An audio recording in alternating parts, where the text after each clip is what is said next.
বাংলাদেশের ইতিহাসে ডক্টর ইউনূসের নাম আর কতদিন মানুষ, এখন তো অনেক সময় আমি মনে করি ভয় উচ্চারণ করে, ওনাকে মানুষ আর কখনো শ্রদ্ধার সঙ্গে উচ্চারণ করবে কিনা আমার সন্দেহ আছে। যারা আগামীতে নির্বাচনে আসবে, আওয়ামী লীগ তো করবেই না, যারা নির্বাচনে বিজয়ী হবে, যারা পরাজিত হবে, তারাও করবে কিনা আমার সন্দেহ আছে। কেবলমাত্র ওনার সঠিক সিদ্ধান্ত নিতে পারা না পারার কারণে এই লোকের সামনে একটা অসাধারণ সুযোগ ছিল নিজেকে একটা অনন্য উচ্চতায় নেওয়া যাওয়ার, কিন্তু উনি ওনার নির্বুদ্ধিতার কারণে উনি নিজেকে এমন এক জায়গায় নামিয়ে নিয়ে গেছেন, উনি বাকি জীবন হাজার চেষ্টা করলেও সেখান থেকে আর নিজেকে তুলতে পারবেন না। আমন্ত্রণ জানাচ্ছি প্রিয় দর্শক কথোপকথনে। সাবেক প্রধানমন্ত্রী শেখ হাসিনার যে রায় হয়েছে তার বিরুদ্ধে, সেটি নিয়ে আমাদের দেশে অন্তত যেটুকু আলোচনা হচ্ছে তার চেয়ে আমার মনে হয় যে আন্তর্জাতিক অঙ্গনে বেশি আলোচনা হচ্ছে, বিশেষ করে এর রাজনৈতিক ভবিষ্যৎ কি। এর মানে বাংলাদেশের রাজনৈতিক ভবিষ্যৎ, আর বাংলাদেশের রাজনৈতিক ভবিষ্যৎ মানে অবশ্যই পুরো বাংলাদেশের আর্থসামাজিক ভবিষ্যতের কথাই আমরা ধরে নিতে পারি। কি সেই ভবিষ্যৎ কি হতে যাচ্ছে সেসব বিষয় নিয়ে আমরা কথা বলবো। এই বিষয়ে আলোচনার জন্য আমাদের সঙ্গে রয়েছেন সিনিয়র সাংবাদিক এবং কলামিস্ট মাসুদ কামাল। মাসুদ কামাল, আপনাকে স্বাগত জানাচ্ছি আমাদের অনুষ্ঠানে। আপনার কাছে আমার সরাসরি প্রশ্ন, যেমন বিভিন্ন আন্তর্জাতিক মানবাধিকার সংগঠন প্রশ্ন তুলছে বিচারের প্রক্রিয়া নিয়ে, বিচারের স্বচ্ছতা নিয়ে, জাতিসংঘ তাদের প্রতিক্রিয়া ব্যক্ত করেছে। পাশাপাশি এর বাইরে আটলান্টিক কাউন্সিল থেকে শুরু করে বিশ্বের বিভিন্ন গণমাধ্যম নানান ধরনের বিশ্লেষণ তারা চালিয়ে যাচ্ছে, বিশেষ করে বাংলাদেশের রাজনৈতিক ভবিষ্যৎ নিয়ে। আপনার কি মনে হয় বাংলাদেশের রাজনৈতিক ভবিষ্যৎ আরো বেশি টালমাটাল হতে যাচ্ছে, নাকি একটি সুস্থির ধারার দিকে প্রবাহিত হওয়ার সম্ভাবনা রয়েছে? হ্যাঁ, বাংলাদেশটা তো একটা মানে এটা তো খালি নাম না, এটা কিন্তু একটা ভূখণ্ড কেবল না, এটা কিন্তু আপনার এখানকার যারা অধিবাসী আছে, এই ভূখণ্ডে যাদের জন্ম হয়েছে, এই ভূখণ্ডে যারা বিচরণ করে, তাদের সমষ্টি নিয়েই কিন্তু একটা দেশের কনসেপ্ট গড়ে ওঠে। তো এই দেশে শান্তি কখন আসবে? দেখেন, সুন্দরবন আছে, সুন্দরবনে গাছপালা আছে, পশু পাখি আছে, তারা কিন্তু এসে আপনার শহরে আক্রমণ করে না। তারা কিন্তু আপনাকে চিন্তা করার মানে ক্ষমতা আছে একমাত্র মানুষের। এখন সেই মানুষকে নিয়ে যদি কোনো পরিকল্পনা হয়, সব মানুষকে যদি শান্তিতে রাখার মতো কোনো পরিকল্পনা হয়, সব মানুষের স্বার্থের কথা চিন্তা করে যদি কোনো পরিকল্পনা হয়, কেবল সেই পরিকল্পনাটাই দেশে শান্তি নিয়ে আসতে পারে। আপনি যদি এমন একটা পরিকল্পনা করেন যে অসাধারণ পরিকল্পনা, কিন্তু সেই পরিকল্পনায় দেশের একটা বৃহৎ জনগোষ্ঠী নেই, তাহলে সেই পরিকল্পনা কখনো শান্তি বয়ে আনতে পারে না। এটা হলো একদম বেসিক কথা বললাম আমি, এটা পৃথিবীর যে কোনো দেশের জন্য এটা প্রযোজ্য। তো আপনার এখানে আমরা একটা অন্তর্বর্তীকালীন সরকার নিয়ে এসেছি, যে সরকারের প্রধান হচ্ছেন একজন নোবেল শান্তি পুরস্কার বিজয়ী। উনি এসে উনার মতো করে শান্তি প্রতিষ্ঠার চেষ্টা হয়তো বা করছেন, অথবা কি করছেন আমি বলতে পারবো না, আমি ওনার কর্মকাণ্ড বুঝি না ভাই, পরিষ্কার কথা আমি বুঝি না। আমি আমার ছোট মাথা, ছোট বুদ্ধি দিয়ে আমি ওনার পরিকল্পনা বুঝি না। আমি ভেবেছিলাম যে আগের সরকার যেটা ছিল হাসিনা সরকার, উনিও দেশটাকে বিভক্ত করতে চেষ্টা করেছিলেন। উনি একটা বড় জনগোষ্ঠীকে ওনার পরিকল্পনার বাইরে রেখেছিলেন। তাদেরকে উনি কি ধ্বংস করে দিবেন, তাদেরকে উনি কি মানে বাতাসের কর্পূরের মতো উড়াই দিবেন, নাকি বঙ্গোপসাগরে ফেলে দিবেন, আমি বুঝতে পারি নাই। উনি হয়তো চেষ্টা করেছিলেন কিন্তু পারেননি, যে কারণে উনিও শান্তি আনতে পারেননি। এখন আমি ভেবেছিলাম ডক্টর ইউনূস, উনি একটা নোবেল পুরস্কার বিজয়ী, শান্তি পুরস্কার বিজয়ী, উনি শান্তি জিনিসটা বোঝেন। আমি ভেবেছিলাম উনি কোনো পলিটিক্যাল পার্টি করেন না, কাজে উনি সকল পলিটিক্যাল পার্টি ওনার কাছে সমান। কিন্তু বাস্তবে আমরা দেখলাম টোটালি ভিন্ন জিনিস। আমি বারবারই বলছি, আগেও বলেছি, এখনো বলি, শেখ হাসিনা আওয়ামী লীগের সভানেত্রী ছিলেন, কিন্তু শেখ হাসিনা আর আওয়ামী লীগ কিন্তু সমর্থক নয়। শেখ হাসিনা এবং আওয়ামী লীগকে সমর্থক বলা যাবে না। আওয়ামী লীগের যে ভালো দিকগুলি আছে, সেগুলো যদি শেখ হাসিনার চরিত্রের মধ্যে না থাকে, তাহলে আমি বলবো শেখ হাসিনা আওয়ামী লীগকে জবরদখল করেছিলেন, উনি আওয়ামী লীগের প্রতিনিধিত্ব করতেন না। এটা হলো আমার বিবেচনা। আবার শেখ হাসিনার মধ্যে যে স্বৈরাচারী মনোভাব ছিল, আওয়ামী লীগ ইটসেলফ দলের মধ্যে সেই স্বৈরাচারী মনোভাব আছে যদি কেউ দাবি করে, তো তাকে আমি অনুরোধ করবো, তাহলে আপনি আওয়ামী লীগের গঠনতন্ত্র ভাইয়া খুলে দেখান আমাকে, গণতন্ত্রের কোন ধারাটা স্বৈরাচারী। আওয়ামী লীগ একটা দল, তাই না, একটা সংগঠন, সংগঠনের যিনি নেতা তাকে যদি আপনি দলটাকে বিচার করেন, এবং সেই দলে যত সমর্থক আছে সবাই যদি এক একটা করে শেখ হাসিনা আপনি মনে করেন, তাহলে কি আপনি শেখ হাসিনাকে ফাঁসি দিয়েছেন? সবাইকে কি ফাঁসি দিবেন? এটা তো বেসিক কথা রে ভাই। কাজে এইভাবে আপনি দেশের শান্তি প্রতিষ্ঠা করতে পারবেন না। এবং যদি আপনি এই মানসিকতা নিয়ে অগ্রসর হন, আপনি সংস্কার করলেন, সেই সংস্কার হবে এক দেশদর্শী। যদি আপনি নির্বাচন করেন, সেই নির্বাচন হবে পক্ষপাত দুষ্ট, সকল মানুষকে সেখানে কিন্তু রিপ্রেজেন্ট করবে না ভাই। এবং এই জায়গায় এই বেসিক জায়গাটা যতক্ষণ পর্যন্ত যেই সরকারে আসে তারা যদি না বিশ্বাস করে, তারা যদি এটা তাদের চিন্তার মধ্যে না ঢুকায়, তাহলে ভাই হবে না। এটাই আপনি রিয়েলিটি। যেমন আপনি যেমন বলছেন সাংবাদিক মাসুদ কামাল, যে আওয়ামী লীগ আর শেখ হাসিনার সমর্থক নয়, আমরা তো সরকারের আচরণে দেখছি যে শেখ হাসিনা সহ গুটি কয়েক, বা আমি ধরলাম সংখ্যায় আরো বেশি, যারা দুর্নীতিবাজ, যারা গণতন্ত্র হত্যার সঙ্গে জড়িত, তাদের বিচারের নামে পুরো আওয়ামী লীগকে বাংলাদেশের শত্রু হিসেবে ট্রিট করার চেষ্টা করা হচ্ছে, এবং একই সঙ্গে যারা তৃণমূল পর্যায়ে আওয়ামী লীগ করে বা আওয়ামী লীগের সমর্থক, তাদেরকে ঢালাও ভাবে গ্রেপ্তার করা হচ্ছে। তার মানে কি, তারা একদিকে বলছে যে আওয়ামী লীগের লোকজন ভোট দিতে পারবে, আবার আওয়ামী লীগের প্রার্থী নেই, আওয়ামী লীগের প্রতীক নৌকা নেই নির্বাচন কমিশনে। আবার যারা একেবারে তৃণমূলের সমর্থক, একবারে সমর্থক, অ্যাক্টিভিস্ট না, তাদেরকেও আটক করা হচ্ছে। তাহলে তারা ভোট দেবে কাকে আর ভোট দেবে কিভাবে? এবং একই সঙ্গে আপনি যেটা বললেন যে যেখানে শেখ হাসিনা সমর্থক, মানে সমর্থক শব্দ নয় আওয়ামী লীগের, তাহলে এই তৃণমূলের মানুষেরা কি অপরাধ করেছে? আমি তো সেই কথাটাই বলছি। দেখেন, শেখ হাসিনা অপরাধ করেছেন, অনেকে পালিয়ে গেছেন। যারা পালিয়ে গেছেন কেন গেছেন তারা জানেন। দুটো কারণে পালিয়েছেন। একটা কারণ হলো যে তারা জানেন যে তাদেরকে ধরে তাদেরকে জেলে ঢুকানো হবে। তারা এটা আশঙ্কা করেছেন এখানে হয়তো আইনি শাসনটা হবে না, এনে প্রতিহিংসার মধ্যে তাদের শিকার হতে হবে। তারা এই জন্য পালিয়েছেন। আরেকটা কারণ হলো এরা অপরিমিত দুর্নীতি করেছেন, এবং দুর্নীতি করে তারা প্রচুর অর্থ উপার্জন করেছেন। তারা চিন্তা করেছেন এত কষ্ট করে এত অর্থ উপার্জন করলাম, আজকে আমাকে জেলখানা থাকলে তো এই অর্থ ভোগ করতে পারবো না, তার চেয়ে বরং পালিয়ে যাই, অর্থগুলি আগে পাঠিয়ে দিয়েছি, এইগুলি দিয়ে আমি আমার জীবন চালাবো। তারা এইভাবে ভেবেছেন, এই জন্য তারা পালিয়েছেন। কিন্তু আমার কথা হলো এদের সংখ্যা কত হাজার? 1 লাখ হবে না, আপনি শিওর থাকেন। 1 লাখ হবে না। কিন্তু আওয়ামী লীগের সমর্থক কত? 1 কোটি ছাড়িয়ে যাবে মিনিমাম। আমি যদি অত্যন্ত কনজারভেটিভ হিসাব করি, অত্যন্ত কনজারভেটিভ, মানে এই কারণে মনে এই করেন মুহূর্তে যে একটা এই মুহূর্তে ফ্যামিলিতে যদি 10 জন ভোটার 20% আছে। হিসাব করা হয়, 20% হিসাব করলেও 12 কোটি ভোটার, বর্তমান যে ভোটার তার 12 × 24, 2.5 কোটি তো এমনিতেই আসে। 20% যদি হিসাব করি একেবারে ফেলে ছুড়ে। আচ্ছা, আমি 20% ধরলাম না রে ভাই, আমি ধরলাম আর গত আওয়ামী লীগের 15 বছরের অপশাসনের কারণে আওয়ামী লীগের লোক আওয়ামী লীগকে পছন্দ করে না, আমি ধরলাম, আমি ধরে নিচ্ছি। সেক্ষেত্রে আপনি যত কনজারভেটিভ হিসাবে করেন, যদি আপনি বিএনপি কে হিসাব করতে বলেন ভাই, আপনি হিসাব করে বলেন আওয়ামী লীগের সমর্থক কত আছে সারা দেশে, তা কেউ 1 কোটির কমে নামাইতে পারবে না ভাই। 1 কোটির কমে কেউ নামাইতে পারবে না। ইউনুস সাহেব নিজেও পারবে না। আচ্ছা, 1 কোটি লোক, ভাবেন আপনি 1 কোটির লোক কত লোক? ইউরোপের অনেক বড় বড় দেশের জনসংখ্যাও 1 কোটি না, 40 লাখ 20 লাখ লোক নিয়ে একটা দেশ হয়। তো এই লোকগুলিকে আপনি কি সবাইকে শেখ হাসিনা বানিয়ে দিবেন? সবাইকে আসাদুজ্জামান কামালের মতো খুনি, তো সবাইকে আপনি দিবেন? পারবেন দিতে? এভাবে হয় না। আপনাকে এদের নিয়েই চলতে, এদেরকে আপনি কিভাবে, আপনি এদেরকে বরং এদেরকে বোঝান জিনিসটা কি। পলিটিক্সটা আমি আগে একদম শুরু থেকেই বলতেছি, রাজনৈতিক দলকে নিষিদ্ধ করার একমাত্র এখতিয়ার এবং ক্ষমতা হলো জনগণের, আর কারো না। আপনি আইন করে, তাও নির্বাহী আদেশ দিয়ে, মানে নির্বাহী আদেশ মানে এটা একটা কালো আইন, এই কালো আইন দিয়ে আপনি একটা রাজনৈতিক দলকে বন্ধ করে দিবেন? ভাইরে, এটা ইম্পসিবল। এটা পৃথিবীর কেউ পায় নাই।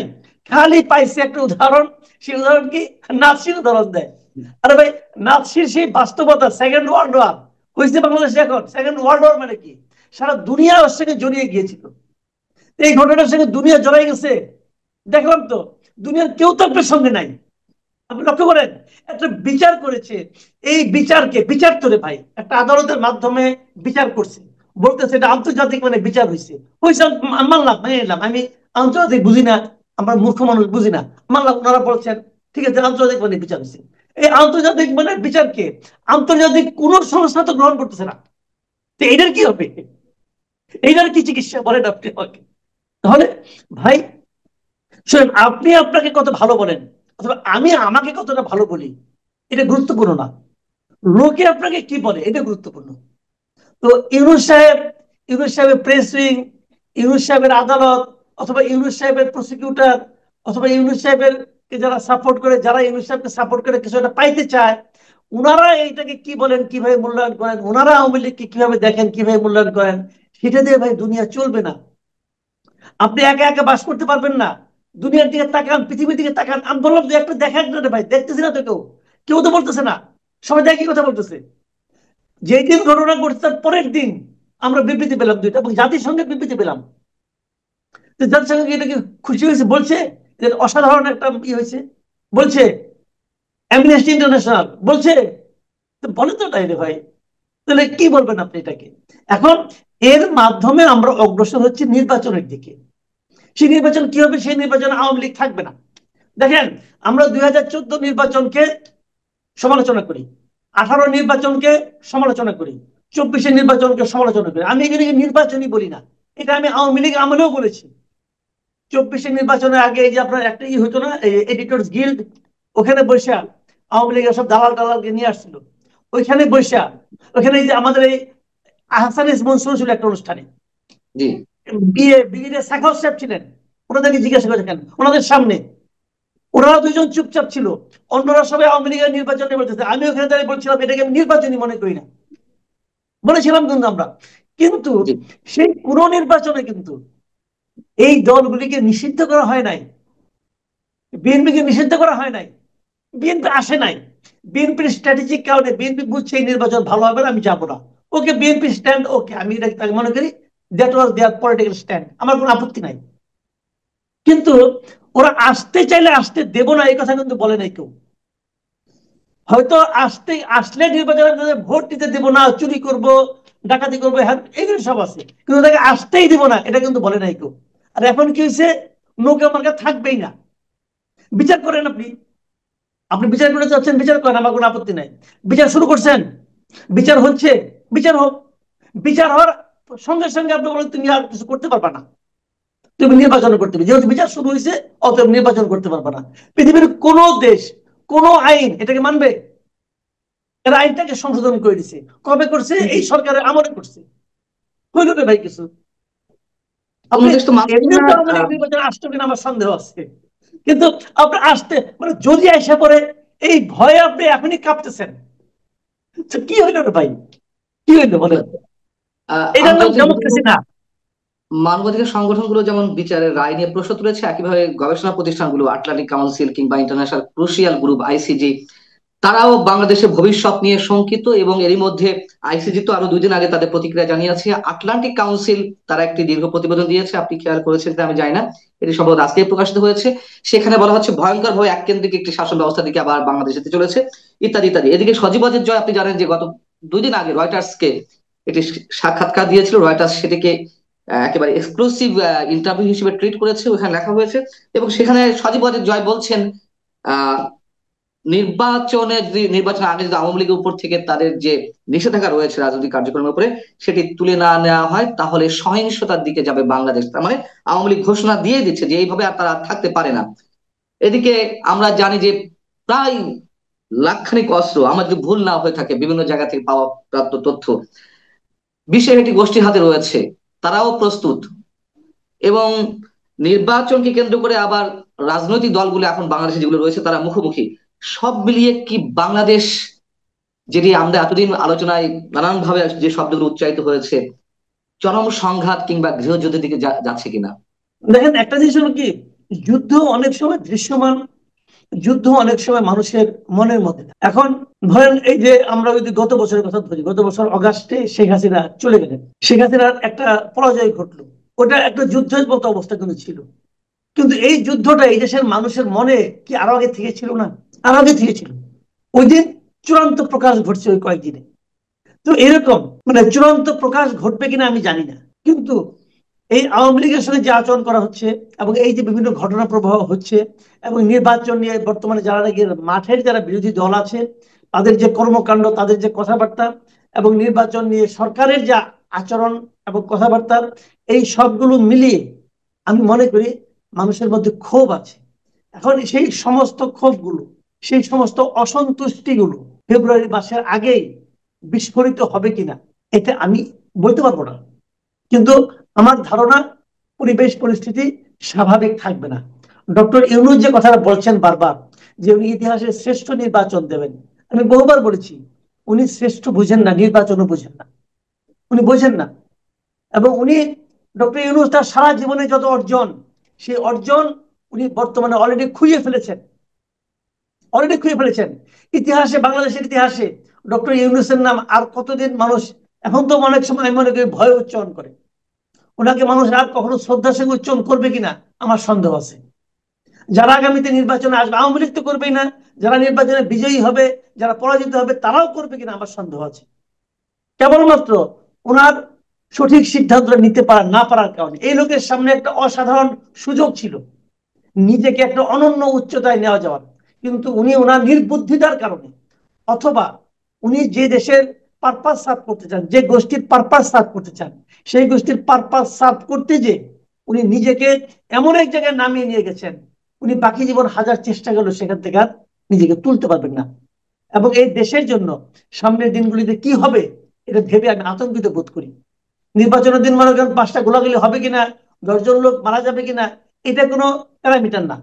প্যারামিটার হলো প্রত্যেকটা মানুষের মনে উনি যে সংঘাতের একটা ধারণা ঢুকিয়ে দিয়েছেন, এবং মানুষ যে পরস্পরকে অবিশ্বাস করতে শুরু করেছে, মানুষ যে একে অপরকে শত্রু মনে করতে শুরু করেছে, এই ভয়ঙ্কর ঘটনাটা ডক্টর ইউনূস নিজের যোগ্যতায় ঘটিয়েছেন।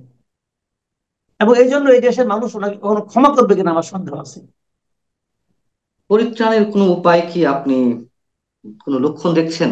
পরিত্রাণের কোনো উপায় কি আছে? আমি আপনি তার পরিত্রাণ কোনো লক্ষণ যদি দেখছেন? আল্লাহ আল্লাহ যদি রক্ষা করে, আল্লাহ আমাদের সবসময় রক্ষা করে এসেছেন, সম্ভবত আমরা তার দিকেই তাকিয়ে আছি, আর আল্লাহ কোনো যদি কারো আমার নেই। দেশটাকে মনে করে এই দেশে অনেক পুণ্যবান লোক আছে, তাদের উসিলায় দেশটাকে একটা শান্তি দেই, তাহলে যে আল্লাহ করেন। কিন্তু আমরা এরই মধ্যে যেরকম আল্লাহ ভক্তির নমুনা দেখাইতে পারছি, যেরকম আমরা ঘাতি আচরণ করা শুরু করেছি, এগুলো কি আল্লাহ কোনোভাবে পছন্দ করেন বলে আমার কাছে মনে হয় না ভাই। তারপরেও আল্লাহ তো দয়ালু, যদি উনি কখনো আমাদেরকে ত্রাণ দেন, ত্রাণ করেন, তাহলে আমরা হয়তো রক্ষা পাবো। আমি ভাই সহজে কোনো পথ দেখি না।